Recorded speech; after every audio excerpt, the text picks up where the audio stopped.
welcome to the Elevate Show. Today I'm standing in for our wonderful host, Mwikali, but I tell you, we have a discussion that will leave you in chills.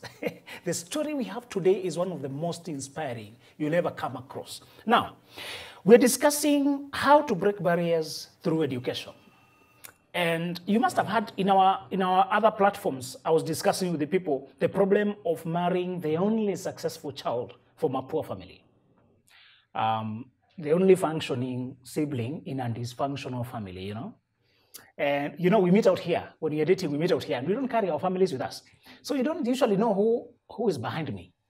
You just like how I'm presenting myself, my manners. Oh, I like you, you're polished. I like your language. You're so hardworking. I like your vibe. I like your energy. We like each other. Our family is not standing next to us. You only get clues when you hear me talking on phone. Hi, ma'am. You get clues. You don't get the picture of what is going on. I tell you a little bit. Oh, in our family we are six, you know, dad, this, the other one, I hear this, you know, and then we even hype each other. You know, I'm not marrying your family. You're not marrying my family. It's just the two of us, okay? The rest of the world does not matter. We hype each other, all right? Until you marry that child who comes from a poor background and they are successful, they have a promising future. And then the rest of the clan sees you as the enemy of their future. Poor communities sometimes also come with a lot of twisted way of thinking because they don't want to do the hard work to build their life. They look at the one who is successful as the shortcut to build their life. They start looking at them to uplift their home or give them money, give them lifestyle, give them prestige, association prestige. You know, I'm the sister to so, you know, that's my bro, you know, association prestige. They don't have a title to their name. They want to associate with that title. Now, when you're marrying that guy who is that high flying, who is that driven, they see you as the one coming asunder and they direct all the hate towards you. But this is what I want you to pick today. Why is that person different? That's what I want you to know. Why do you meet a person who is so different that only their face, only their looks, do they resemble their family? Nothing else. You then wonder, you try to see the meeting point between them and the rest of the people you're dealing with the background there, you can't even believe it. The way they think, the way they talk, their path of life, their ambition, how they understanding, how emotionally mature, responsible, dependable, how they have journeyed, the pathway of life. In fact, when you're traveling, when you're visiting the people, they shelter you. They tell you don't worry, handle them. The chaos you get in that family, you salute them for even handling those kind of people without breaking down. What makes those kind of people different? This is why we are meeting here today to discuss such one person. Those people become different because they made choices to take a path of life that is very different than the rest of that community there. They fought battles nobody else dared to fight. They set goals nobody else was courageous enough to set. This is not luck. I want you to stop associating successful people to fortune. You know, I think her stars just aligned. I think it was just lucky, you know. Nyota yake alitabiriwa. You know, nowadays with all this nabi, alikelewa. So we usually tend to associate it to some fortune or some good luck. The reason those people you meet when they're so different is because they made choices and applied themselves to fight against current. In fact, I want you to respect pioneers, the first one to break away, because they fight two battles. They fight to make a path where they are going and to resist not being pulled back. They have to resist gossip, hatred, being misunderstood, being alienated, being gossiped. If pioneers listen to what is coming behind them, they'll collapse. Many of you are already on that journey. And you know very well, if you pick every phone call coming from home, if you unblock everyone, if you respond, if you check every inbox, if you'll be stressed, get angry, frustrated, and give up. True or false?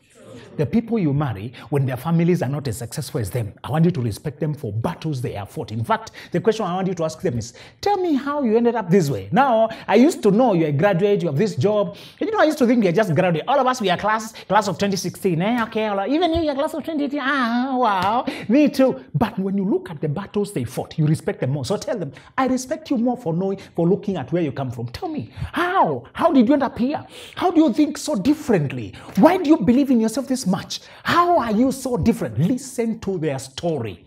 The story that makes the sibling different than the background they come from is what makes them who they are. Now, your battle is as follows. After you marry them, they're trying to start their own family apart from that other family. And the Bible says to leave father and mother so that you can do what? Cleave to your spouse. And the two become one what?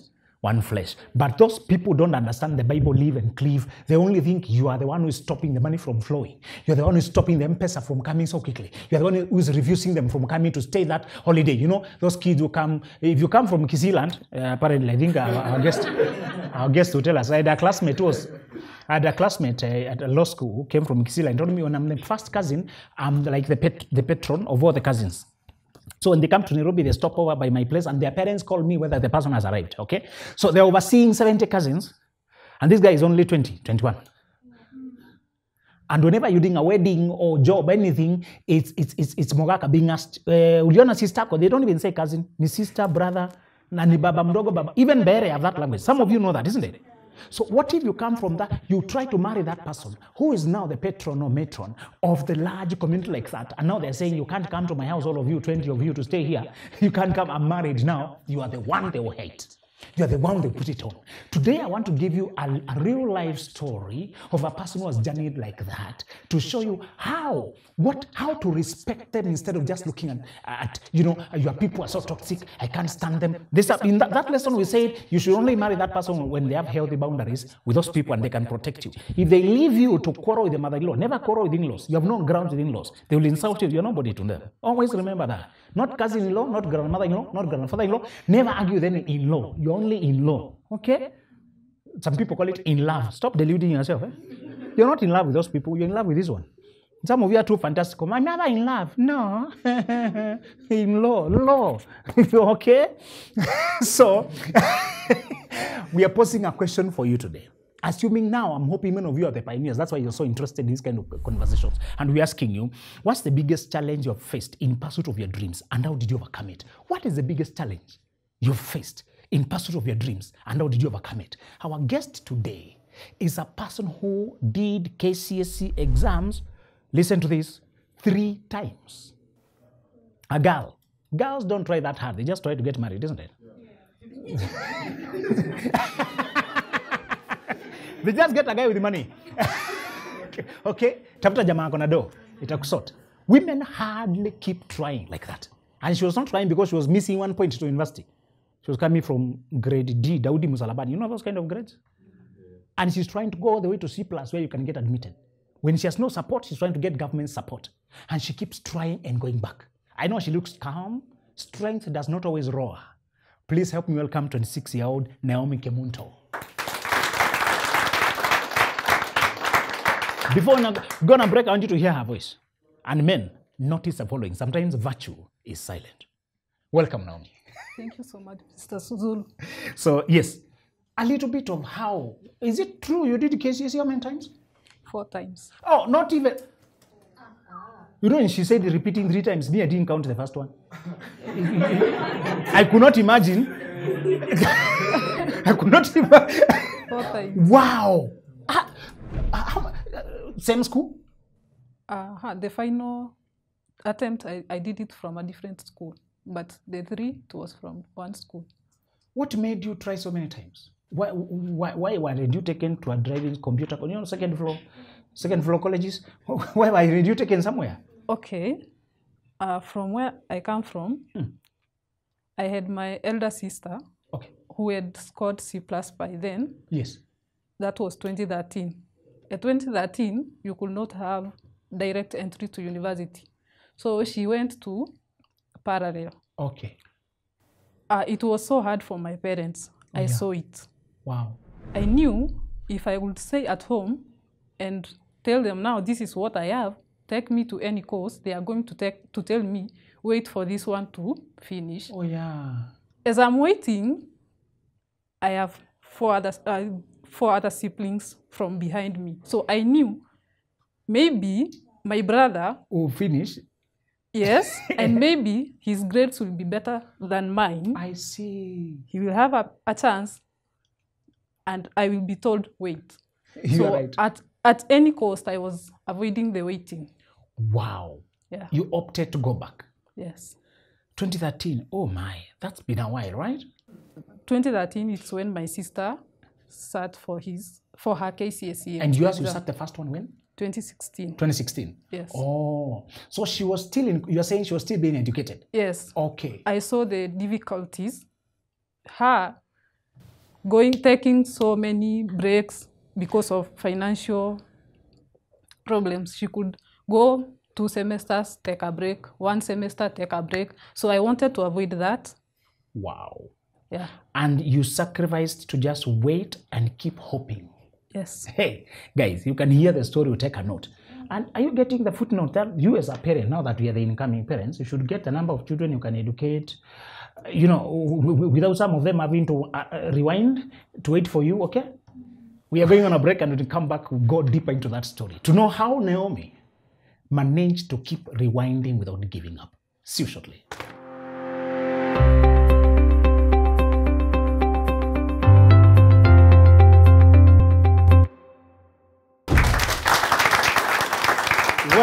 Welcome back. Remember, we're asking you what's the biggest challenge you faced in pursuit of your dreams, and how did you overcome it? Why? What you overcome is what you become. We usually resemble the battles we have won. Today, we are looking at a lady who is a walking definition of courage. You know, she has just told us that she sat the exam, the unthinkable 4 times. So what went on? Tell us now. You attempted the first time? Yes. And then? That was back 2016. I attempted my KCSE for the first time. Yes. Scored a grade D plain, 19 points. Then through the support of my teachers back then, I think they saw potential. Potential, you're right? Yeah. They asked me to go back again. Now this is 2017. Yeah. I went back. This time I managed a C minus. Around 35 points around there. I didn't give up because also my teachers never gave up on me. Wow. They were still pursuing me, telling me, Naomi, you can make this.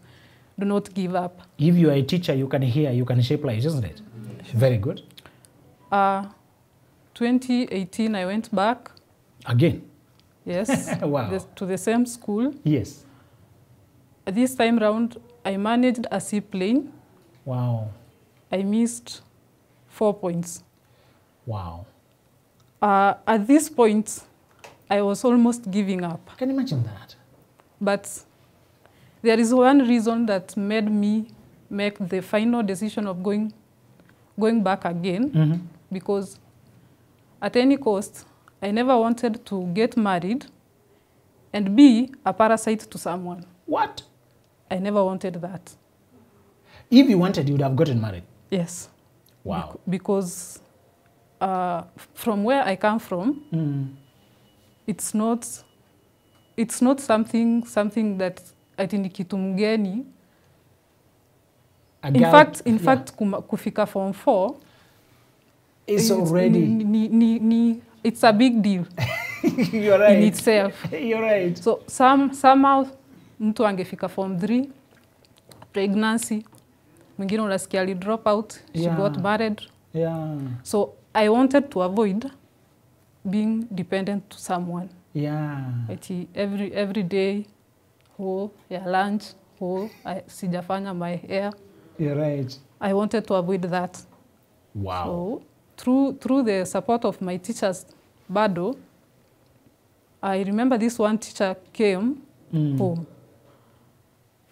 He told me, you can make it. A teacher came all the way home? Yes. Wow. To talk to you? Yes. Wow. He told me you can make it. Wow. You see, you have been, it's like nilikuwa ninaenda nikipanda ladder. So this mahali umefika, you only need a few points. You can make it. Now this is 2019. Now I had a challenge. Remember 2019, for those who can remember, set books zilikuwa zimechange zote. You are right. English. True. So I had to sit for kusoma the Blossoms, the Adol House, hizo zote zilikuwa mpya. So I asked him, how can I manage this? Then he told me, for you, you know how the questions are being set. This will not be a challenge to you. The thing is, you sitting and reading, having the story in mind. Correct. Because the format of setting questions is not going to change. True. It is the same. True. So I felt encouraged, but I told him this time round, I will not be comfortable going back to the same school because of society again. True. Yeah. You may end up with some Form 1s, eh? You know? Yeah, those ones we used to Yeah. kukua hash on them when they were in Form 1. So True, yeah. I said no. Mm. Then he told me we will do something. Mm. I organized in a way. I ended up to this school. At least now this was not a day school. All these other times it has been a day school. Wow. At least this was not a day school. Yeah. It was a girls' boarding school. I went there, took my time.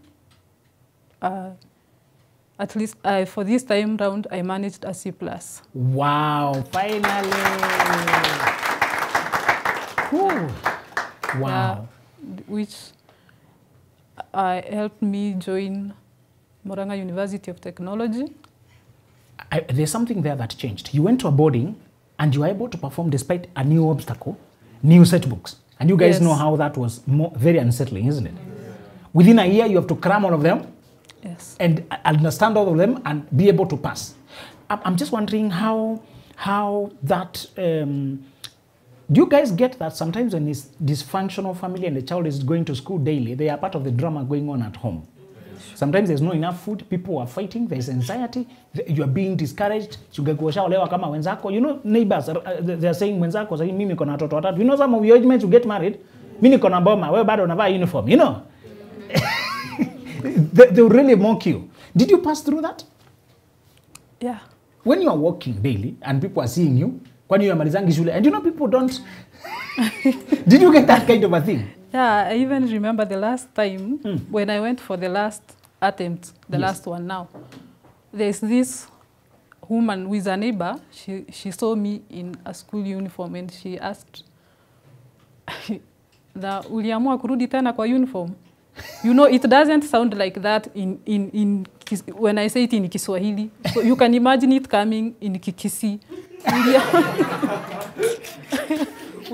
Uliamua kurudi kwa uniform. You're savage, eh? Just wow. Wow. That must have stung, eh? You know, sometimes somebody might say words which hurt more than kupigwa physically. By the way, that's true. Yeah. Because they replay inside. And you still felt the need to prove yourself but you said what was driving you was not to become a burden, a parasite to a man. Yeah. Tell me where did you get that idea from? Now that some girls who are surviving, my husband provides everything. You know, they usually write like that. He provides everything. Your friends already are proud of getting men who provide everything. Why is that so important for you? I think there's this one aunt of mine who really encouraged me. Oh. When I was in Form 2, somehow nilipelekwa kwa my grandma. Nikaambiwa, now that my dad was not able at that time, nikaambiwa nikae na grandmom so that grandma can support my school fees. Wow. So at this place, with age, old mamas sometimes are well, sometimes she's unwell. True. So I could see this aunt of mine, yes, hakuwa na that job yenye, that it is that well off, but correct, at least she had something of her own. Then maybe on weekends or during working days, lunchtime, anachukuaka break. That is when tumemwambia grandma hasikii vizuri. Yes. She takes a small break, anakimbia home, anaona mom. So I was imagining if angekuwa anaambia her husband that nataka kukimbia home nione mom, then atamwambia ngoja. True. Ngoja. Acha nitajipanga, nitapata pesa nikupe. So mimi, she was an encouragement to me. Wow. I want my own independence. Wow. Such that nikitaka kuenda kuona mom, hata kama sitakuwa na match, nitaenda, sita depend on somebody. Wow. Ladies, do you get that? The idea is not a lot of money. You may not buy CX5. I hope you buy it. Yes. But just to have enough money to pay rider, go see your mother who is unwell. You get what he's saying? Money brings decency. Money brings dignity. Nipe fare nikaonesha si unaona nimetumia yote jana. Wewe ngoja utaenda na si ulikuwa umeenda tena last week. You know, when you don't have money, you force somebody to evaluate all your decisions, isn't it?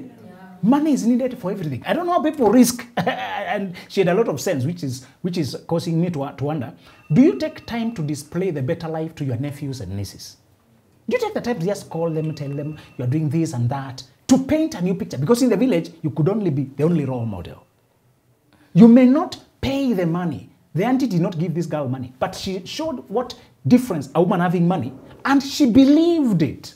So what we believe, we behave. Can you see that? Mm-hmm. Tell me how it felt now. News are breaking. So you sat the exam and you knew if you miss it this time, you know, it may be very hard to go back. So how was that experience when the results are coming out and now you're checking on the phone? Those days you check on the phone? How was it that time? No, this one was difficult because sikutaka anybody akwe wa kwanza kuona these results, number one. Wow. I remember even my sister calling me, akaniuliza, umesikia exams zinatoka? Yes. Would you mind me checking out for you? Nikamwambia hapana. I prepared myself. Nilijua siku ya results kutoka itafika. Wow. And my dad was, nisaidie your index number. Nilimwambia hata sikumbuki kodi ya shule. Wow. So that in case ikuwe ni disappointment, let me be the first one kuona. You process it first. Yes. Wow. You had been disappointed quite a number of times. Yeah. Yeah. So I don't want anybody else akwe wa kwanza kuwa disappointed. Yeah. Another thing, sasa shule usiku na hao mna compete na wao. So I wanted, nilitaka nitumie mmoja nione kwanza, so that I can gauge myself. To check somebody else before yours? Yes. You are funny. So mwenye mulikuwa approximate? Mwenye approximate. Nulikuwa najua index yake? Yeah. So nikatuma yake before nitume yangu. Nikapata she had a C plane 42 points. Sasa I was asking myself, naweza kuwa nimemshinda hizi points zote. But nikasema acha tu nitume.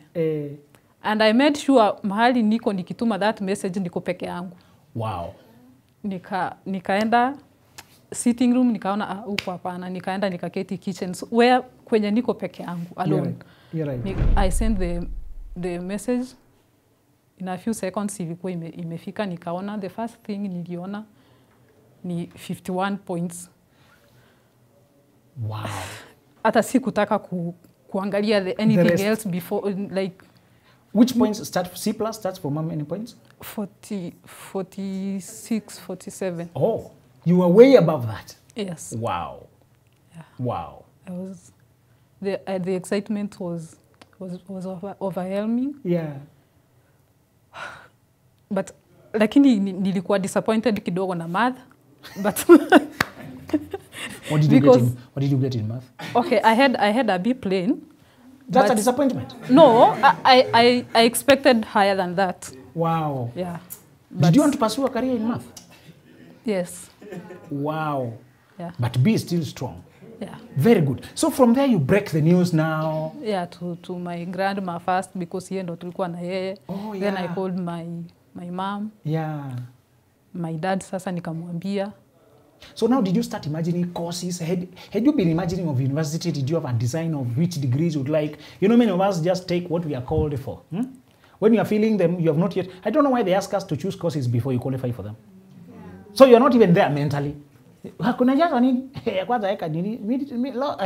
you feel things that you have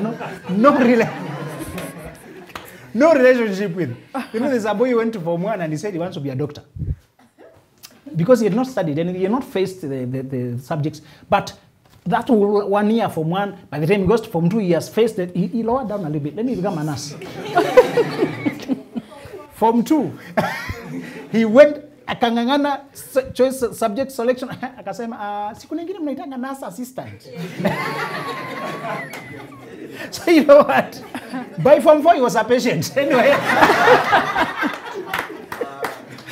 So I'm just wondering, did you have a picture of anything? What to do with this C+?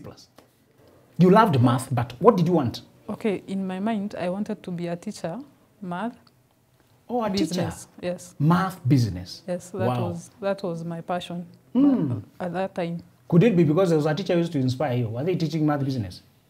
Okay, my teacher who is a friend till now, Yes. he used to teach me business. Wow. Yeah, the teacher I honor so much. Wow. Then mathematics, the reason as to why I really wanted to teach mathematics, it's because the first attempt, I scored a D minus in mathematics, but after kuelezewa the tricks behind it, ilikuja kuwa the best and my favorite. Wow. Yeah. So we don't always judge people with a grade on the certificate. Eh? No. Sometimes usituone hivyo. Ni venye. Situations. Hatukuelezewa. Unaona? Hatukuchanuliwa. Situations. Wow. You rose from there to the top in math. Yeah. I like it. So now, what went next? Were you now beginning to apply for the courses? What Yes, followed? courses, university selection. Unfortunately, sikuitiwa education. Ah, you did. Mimi nilienda pale KUPS, everything from option 1 to option 6 ilikuwa education. The only thing I was doing ni kuweka different universities. What? Option 1 was teaching. Yes. Option 2 teaching. Option 3 teaching. Yes. Option 4. Teaching hadi mwisho. And then they did not call you for that. No. Kamati ya roho chafu. This person has qualified. They have made it clear. This is what they want, isn't it? Yes. Surely. What else? Ni mapepo gani inafuata mtu? What did they invite you for now? Now, nikakuwa invited Murang'a University of Technology kufanya procurement and supplies management. How far is that from teaching? You know, I'm just you know, and I know you guys are already sitting in ministries. Have you been surprised? Kitambo, the offices used to be held by wazee wakubwa wenye vitambi. Siku hizi ni watu kama sisi. So you may be the officer of government we are talking about here. Wewe ndio kwa hiyo kamiti ya kuitana. Nowadays the generation has changed. Please, let's be merciful towards those who make an attempt to clarify their motives. This girl was not confused. The computers can show you ameitisha one course through. Hata si ungemtuma ile Rongo University where I don't know. This girl hata angetumwa Turkana angeenda, isn't it? She wanted teaching. Honestly, I think that's unfair. That's really unfair. So they told you if you come in, you can change. You know, they usually give you hope. Eh? Yes. Just register when you're inside. It changed. Did they try to tell you that? Yes. And what went on? So took a report, and I remember we were reporting 2020 Corona time. Yes. Wow. So everything was ilikuwa inafanywa online. Online, you're right. Yeah. So tukaambiwa you can apply for your inter-course transfers. You're right. Online, but I could go through. So. Tell me the pain of waking up every morning to study things you did not want. While waiting for the one you wanted. Do you remember mkiwa high school kuna mtu aliwaambia anapelekwa shule nyingine?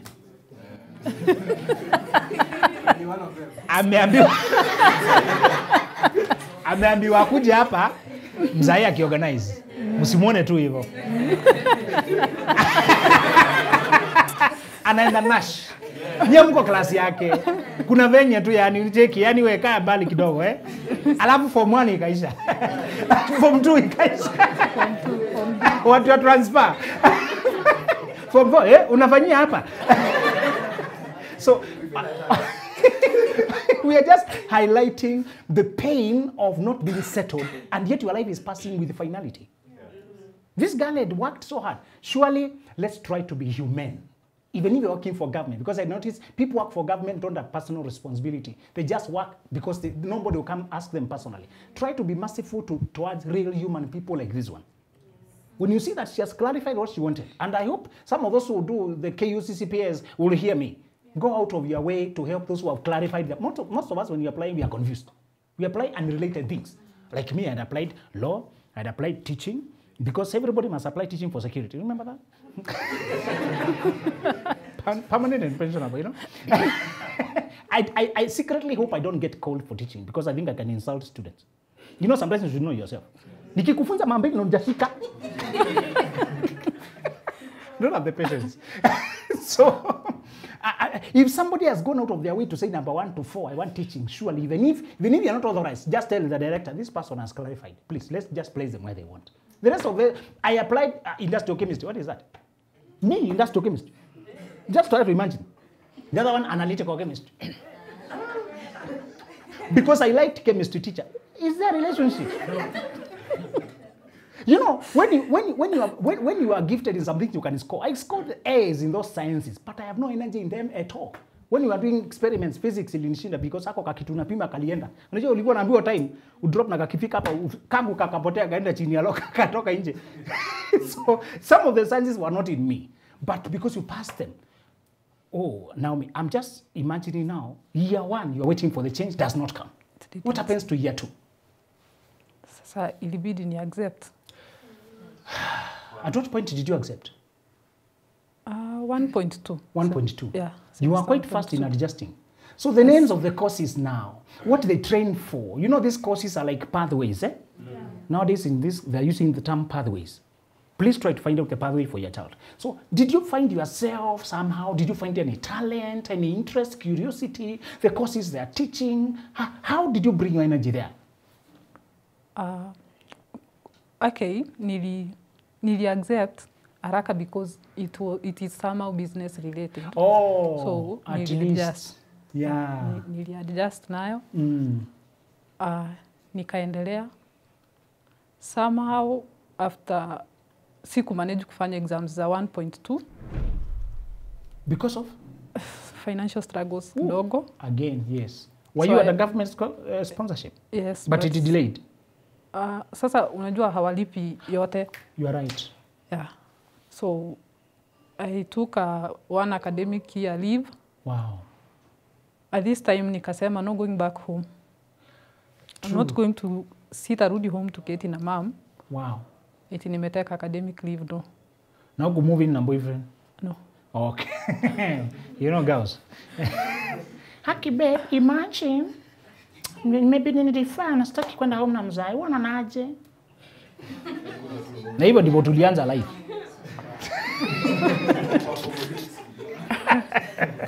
Where did you go? Nikajaribu kuuliza what can I do? I ended up being a house girl. Wow. Kiambu. Wow. How many university students can do house help? None. Hey, white collar, you know some of these things are beneath me, you know. Ladies, why are you stick on? You're supposed to. That was something. Yes, and nashukuru Mungu sana that lady. She was a very good lady. Wow. Hata unajua coming from ushago, yes. Kuna vile unaweza fanya vitu in a way that si vile ana expect. So you're right. Hangeniambia in a harsh way. She could tell me, yes, Naomi, hapa umefanya hivi ni vizuri, but next time do this way. Have you seen people who have a talent for breaking things? You know, even soap dispenser, ile kitu unafaa tu finye ikupe sabuni, anavunja. You know the water dispenser, you press ikupe, unapata microwave ambayo iko na kanobu inajizimanga. You know, so Naomi is referring to somebody can be so unexposed that they tend to be at war with the technological gadgets, simple things. Mlango unafaa ufunge hiyo key ya shano, yani imekwama, unashindwa how did you reach to get the key stuck inside? You know? So she's saying you're the patient person who hata kama umetoka ushaguna hauna exposure ya some of the you know, this Kiambu place kuna technology na usafi na nini, you know? Yes. Unajua shagu utoi viatu ukiingia zote juu hakuna floor. Sasa huko Nairobi kuna za nje na uzandani, alafu labda hata kuna carpet, you know, kuna usikanyange na viatu huko ndani and all that. By the time you orient to you are saying you are the patient boss, yeah, who oriented you slowly. Yes. Patiently. Yes, she was. How long did you work there? Okay, I went there 2021 December.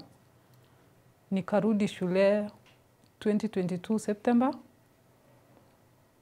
Then, so all that time nilikaa kwake. All that period you were there? Yes. Guys, you know nannies who stay for 1 year are accountable, isn't it? Sure. Then I went, nikarudi shule. Wow. Sasa second year. Kuna point hapo umenitupa kwa sababu the amount of money domestic managers are paid vis-a-vis how much a mubaba would send, you know. How did you debate that? Because girls in campus are looking for easy way, isn't it? And men are coming there on weekends with the cars. C-Class, TX. Kiona msichana Bluetooth yake zimeconnect na ana gari, kwao hakuna, lakini Bluetooth ya list, hebu toa simu yako hiyo.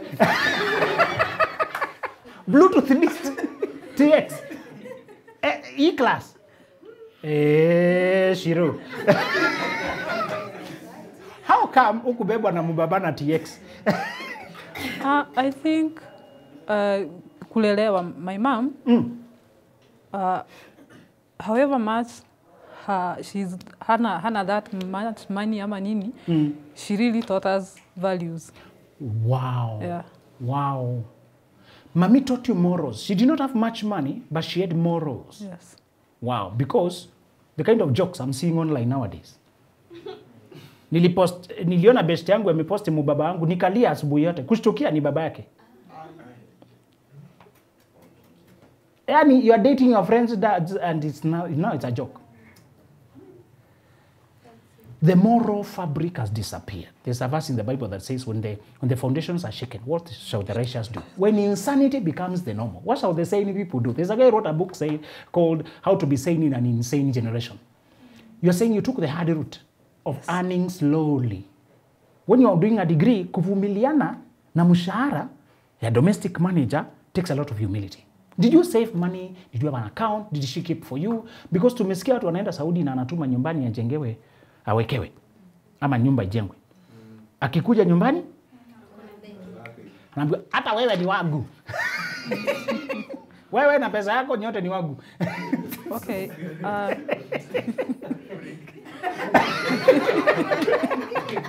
Nimekuja personal sana. How did you manage your money working as a domestic manager? I used to save. Used to save where? You had a bank account by that point? Yes. Okay. Now through the help loan lazima ukuwe na bank account. Yes. So ninge save my money there. Yes. Now that huko hakuna spending mingi. Oh yeah. So ninge save. Haikuwa singetumia that much. Mamia people did not demand money home tutumie. Okay, they did, but sasa unajua pia utajua vile utacheza. Kuna kucheza pia? Utajua vile utacheza. Because ukitangaza mshahara yote itabudgetiwa. Did you realize that? Yeah. Mami nimeajiriwa 12,500 months, nichukue, chukua. Ile 12 umelipwa utanitumia 3, ulipe nyumba 3, alafu ingine upe brother. As you tell people what you are paid, they budget for you. So, kucheza imaanisha you are wise in how much you're disclosing. Wow. So kama unalipwa, tuseme unalipwa kitu 10, unawaambia huku ninalipwa kitu 6, 5. Wow. Na kakai kudaganya, si ndio? Haki. Kakai. Mami imagine tu ni 6.5. Singepata better pay, mami sipati zingine ni sawa tu. You know kidanganya kama lazima usupport na tudanganye watu wengine. So you managed to save like how much in a year? When I got there, nikitoka huko I had around almost 100. Woo! Because at that nikiwa pale pia help iliingia. Help iliingia, you are right. Yeah. So at least nilikuwa na pesa. How many people can be sane with 100,000 in their account? You know, some of us, our sanity is attached to poverty. The moment you have some money, hata hapa kwa show utaka. Guys have to go, eh? TT notification confirmed. 60,000. You guys mwarakishe, tunamaliza. You know, how did you manage to contain yourself with so much money? Close to $1,000. I had something I was pursuing. Wow. Yeah. So one reason you get mad when you have money is because you have no goals. Apart from that fancy shoe, fancy wig, fancy belt, fancy this, I'm an iPhone what? Samsung, you know, you have TikTok, something to show, you know. That's very impressive. This generation does not have the patience to save for Ulia. We'll be going for break, and when you come, we'll be picking what you'd like to ask her, what you'd like to ask us. But there's something I want you to think about. This girl had dreams, and she knew there's a difference between lying and wisdom. The problem with you, you tell people everything so that you can be honest. You end up feeding people with information they can use to control and manipulate you. She was being paid a lot. 10,000 for that industry is a lot. You know that? Yes. But I think also the fact that she was more learned. You know, so when you've educated yourself and the boss can tuma instructions up on hata pata vitu vimeenda south, for a good person, you can pay better, isn't it? Yeah. Some of us hapa tumesumbuka na house. Tukipata mtu ambaye anaelewa, akienda utamlipa double na upumzike. True or false? True. Because kuna mmoja alipea mtoto nini akifikiri ni kalpo akampea dawa ya mende. Sasa ukiconfuse kalpo na dawa ya mende uniulie mtoto. So, ukipata mtu anaelewa, you can pay. I just want you to think about the goals you have and which people you should not disclose to. You know, the Bible says you should be honest, transparent. No, the Bible never said it transparent anyway. It said you'll be wise like a serpent. All right? There's character, there's truthfulness, but there are people who don't deserve to know the inside of your information, particularly when they're not part of your goals. And sometimes you need to respect your folks, your parents, respect them, but just know how much they cannot help you. You know you've matured when you can articulate your parents' limitations. I respect my dad, but I know how much he has done with his life and where he can't take me. Are we together? Yeah. My mom is so lovely to me, raised me, taught me morals, but I also know, nikimwambia hizi pesa ziko kwa account, mami atazipangia. Nitaambiwa tutakulipa, tutumie kwanza, tumepata situation. Your uncle is coming around tomorrow, grandma ameumia, tutumie hii tuende hospitali. True or false? So utasikia ma situation hawezi waambia niko na pesa mahali. You can't even chukua hiyo pini uniangalie ndio ukienda nitolee hii kuja nayo. No. Some of the money life she was deferring was for wisdom. Could it be that you are stuck because you don't know how not to tell people your goals? We're going for a break. We'll be back. Remember our question we're asking you. What's the biggest challenge you faced in pursuing your dreams and how did you overcome it? See you shortly.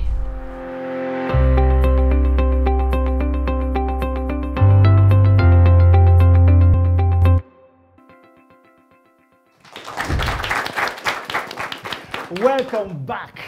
We are here now to interrogate this story, to engage. And Naomi had just told us some of the most emotional twists, having to stop being a student and hide somewhere to work at a home and contain yourself in another family to save slowly. And this girl has such capacity. She could save 100,000 without thinking of the latest Samsung Galaxy S Class, without thinking of that shoe to flex on TikTok, without thinking of that phone to show I don't know who, and she could now go back to school. Before we collect the questions, now you carry the money, you go back. How did the next 3 years of finishing school look like? Now I went back a second year. Yes. At least I could manage kulipa rent kidogo hapa, then sasa sikuwa na cool home eti. You were not in the hostels? No. Okay. Na sasa si cool home eti sapa, sina sapa leo huu. You are right. Yeah. Then at some point my brother alikuwa na join. Yes. Now this one, I had to come in a way. Wow. Because he was joining MKU. Yes. That time.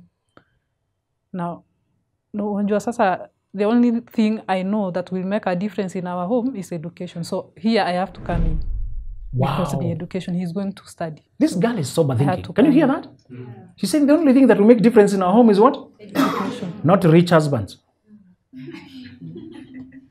Rich husbands don't want fools. Are we together? Yeah. They want people who can also reason with them, all right? Mm-hmm. Finish school first so that the guy who wants you to think with him can also think with him, all right? Mm-hmm. If you're just bragging with your body, you are beautiful. There are other people beautiful with the brains and education. How can you compete with them?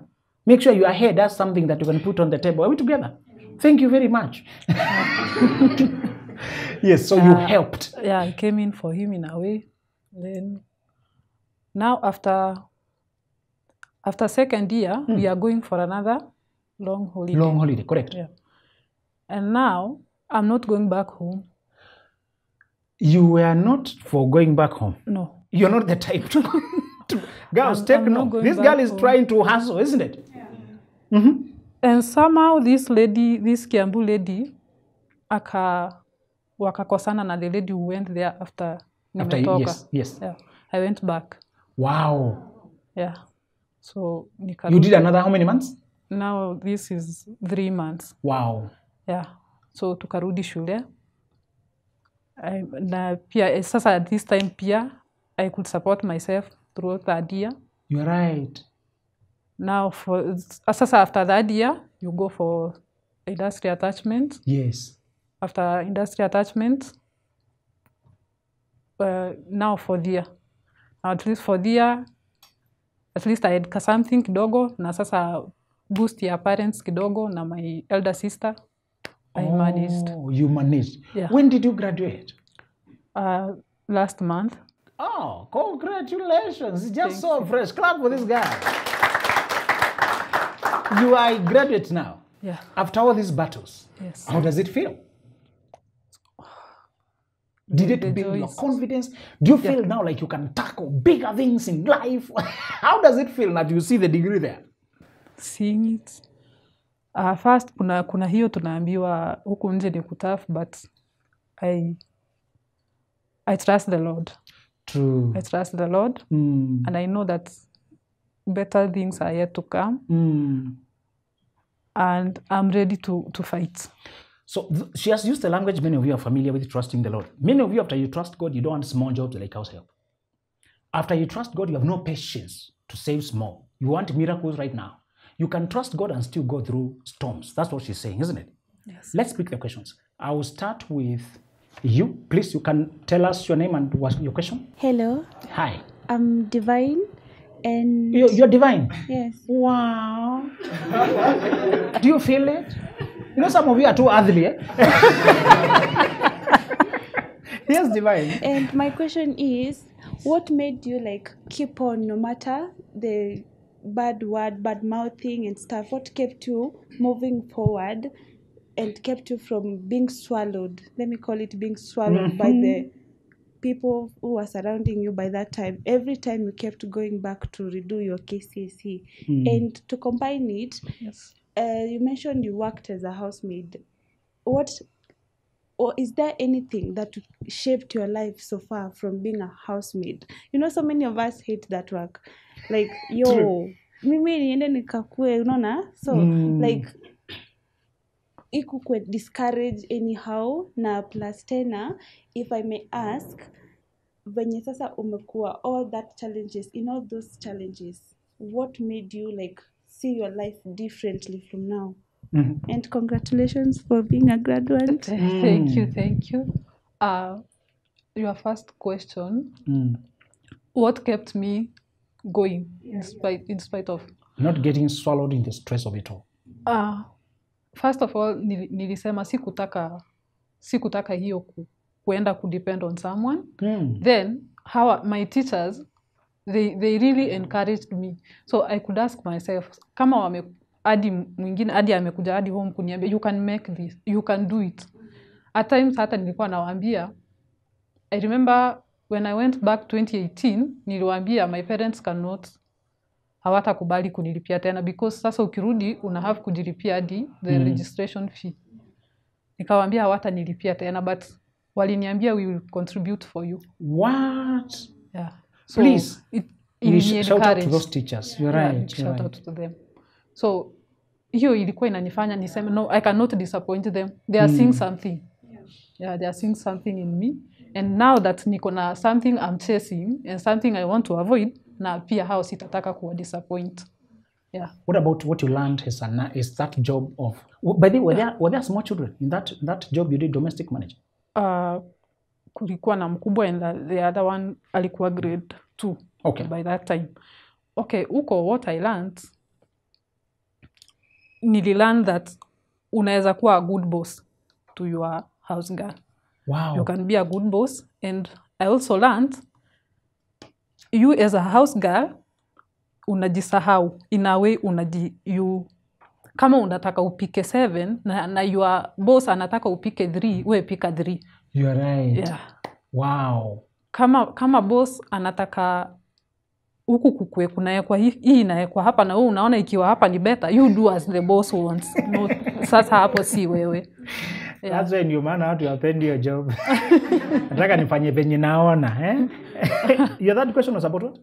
The last one. Yes. Do you see your life differently now after all the challenges? They say every challenge shapes us to who we are. Yes. Like so far, how do you see your life differently?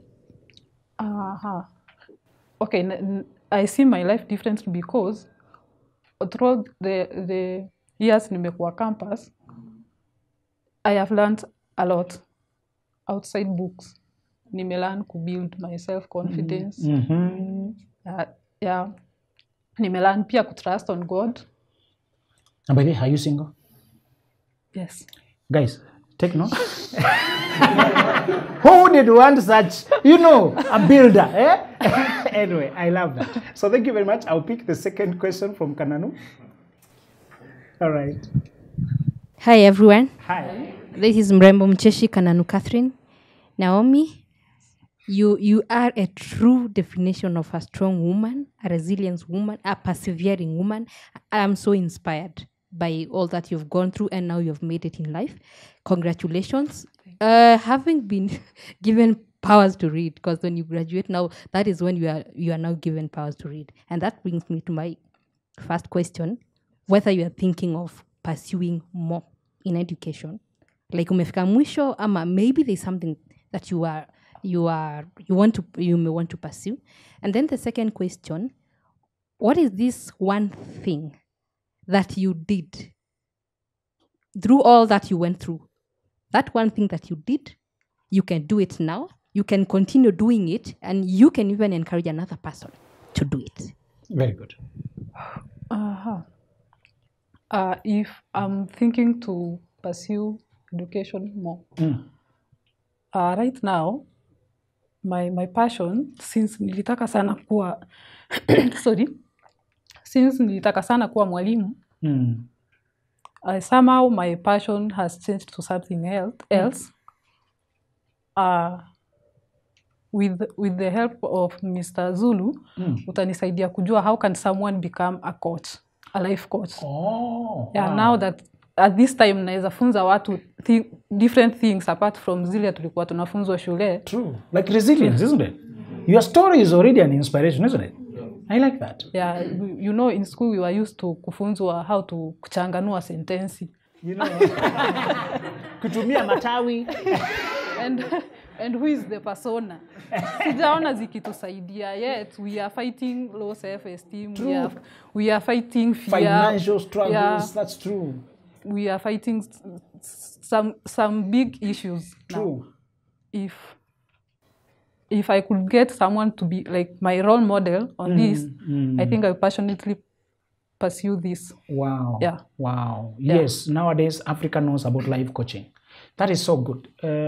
My second question. It was about what? That one thing. Yes. You are doing, you can do it over and over again. You can encourage another person to do it. I think ile kuwa fixed to your goals. Wow. Yeah. That desire that you have, pursue it. Pursue that desire that you have. This girl was humble to hustle, isn't it? Yes. She could, anasema, somebody said sometimes when you are focused, you even carry your enemies on your shoulders. You do a job you don't like to cross a bridge, okay? I love that. Yes, your question. Hello, guys. Hi. So my name is Alvin Gumba. And Naomi, you have a very good, interesting story. And I'd start by saying that they normally say that everybody is a genius, but if you judge a fish by its ability to climb a tree, it will live its whole life believing that it's stupid. So I'll relate this saying with your story that in most cases, someone can say that Naomi, kama angepata hiyo D na achia hapo, someone could despise her. That no one, watu wangesema like even she cannot be anything, she cannot be amount to something else. True. But through that resilience, tunaweza ona she is now having a C+ because of self-determination. So pia, I feel like also we need to have someone who can be holding us our arms and telling us that despite even having not gotten what we want, bado kuna hope hapo mbele, si ndio? Sure. And despite all that, there is always light at the end of the tunnel. Yeah. Right now you went to procurement, but your dream was to do education. Yes. Si ndio? You can also be a lecturer in education. Yeah, true. So don't give up. And also, I feel I feel inspired by your story. So my question here is, you said that it's your teacher who motivated you to go to get back to school, kuendelea. Yes. So right now, after you got the C+, how did your parents now take that? Did they want now to support you, ama kuliendaje? And my other question, I'll direct it to you, Zulu. So in most cases in our lives, some people wametoka from a background whereby it's only them against the world. True. And for example, sisi, Niko campus, for example. Let's say you've gotten this person who you love. And then Student, campus, and love in the same sentence. Yeah. So you are in this kind of relationship whereby It's about to go down. Yeah. So let's say you love this person, and yes kuna hope hapo mbele, like kinipea tu 1 year after nimesoma ni hivyo, and then they choose to, let's say, plan to get another person who is higher than you because of a certain level of education here. So can you give these people advice on the power of patience and the kungojea? Like, The girl is doing the right thing. yeah, The girl is doing the right thing. I'm asking on behalf of. No, hebu akupea character development. Wacha kudeflect. No, guys, when you're in college, you're not the time for dating. This girl, if she was having a boyfriend and all that, she could not have maneuvered. Also, psychologically, you mature at 25. That's when your brain, the logical brain will mature. That's when your personality will arrive. These girls in college are not women. They are girls developing. They have not even become themselves. Again, in a very contained environment. University does not allow people to be themselves. After you step out here, people will shock you. So, bro, take this time to learn. You are attending the right shows, read the right books, contain your feelings. I know there's a lot of temptation. Sometimes we're here, jamaa analeta dem hapo next room, throughout the night, mapunda. On steroids. Kitanda kwa ukuta. Audio pornography. What to you? I have suffered that, Alvin. I was in a university in the city where madness, capital city of madness.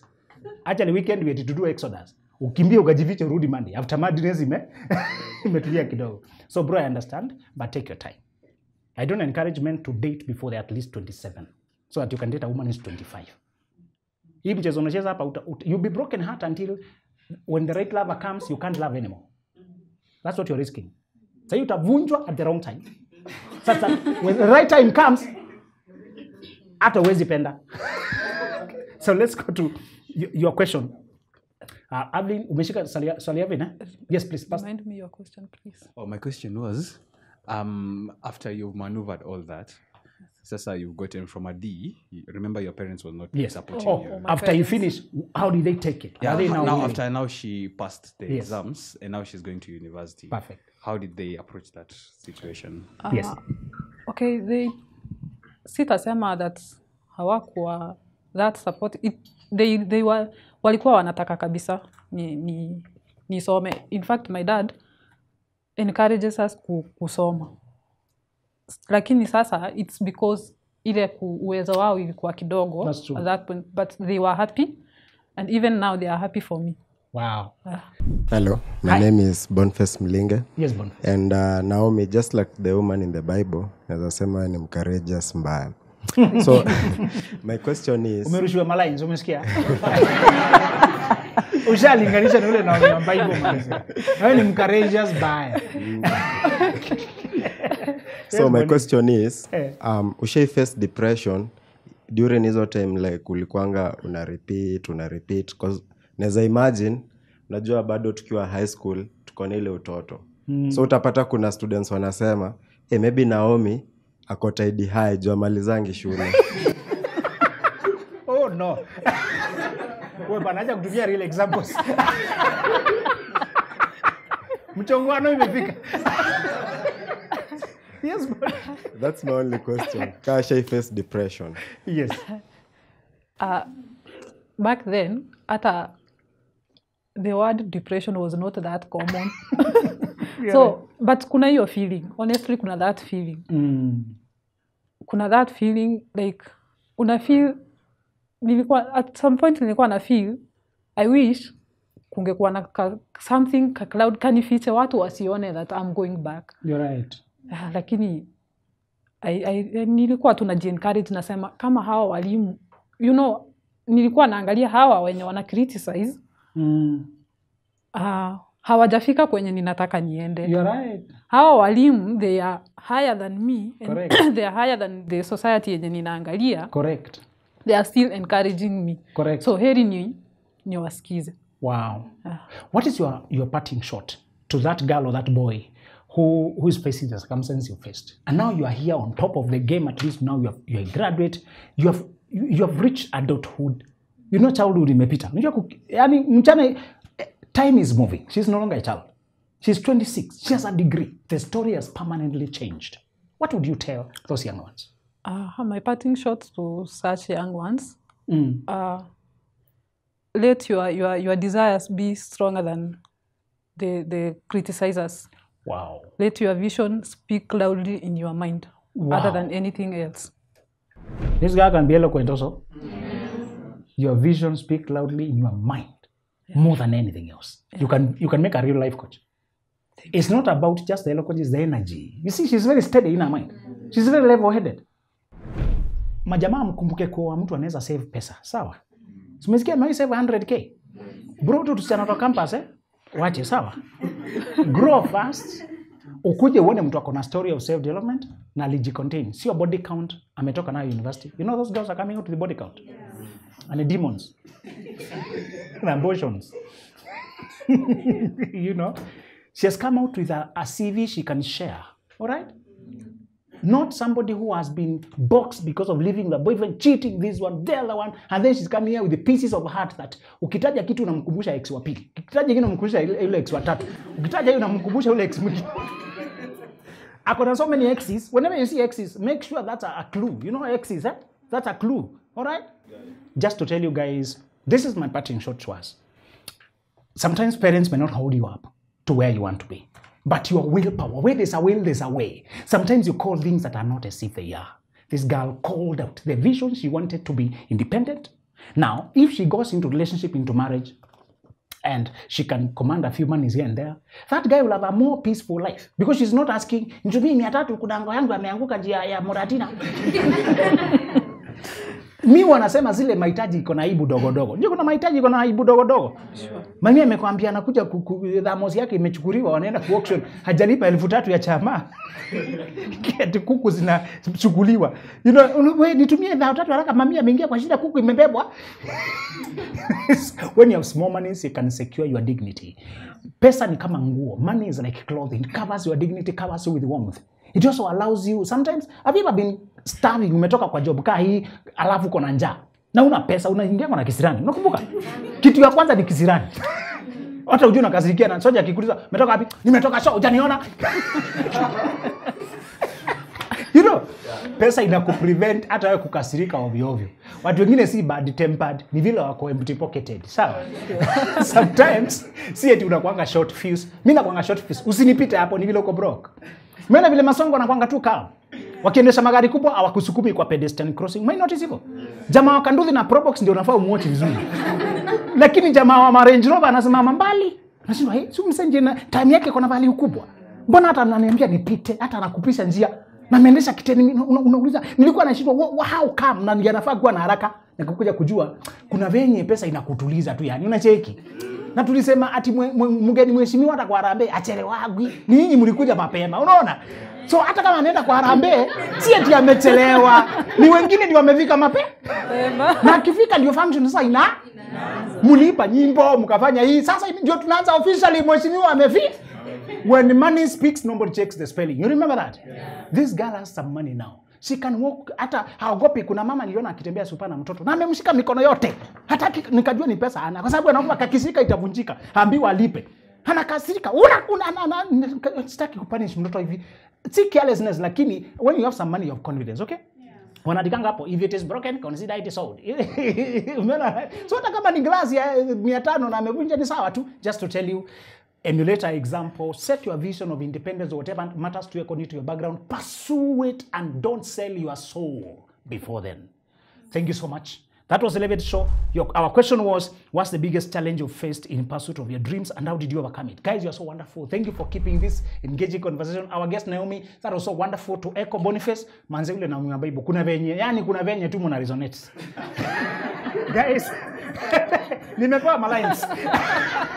Nasha graduate Saidi high. Gen Z imenipewa malines. Guys, I'll see you next time and goodbye.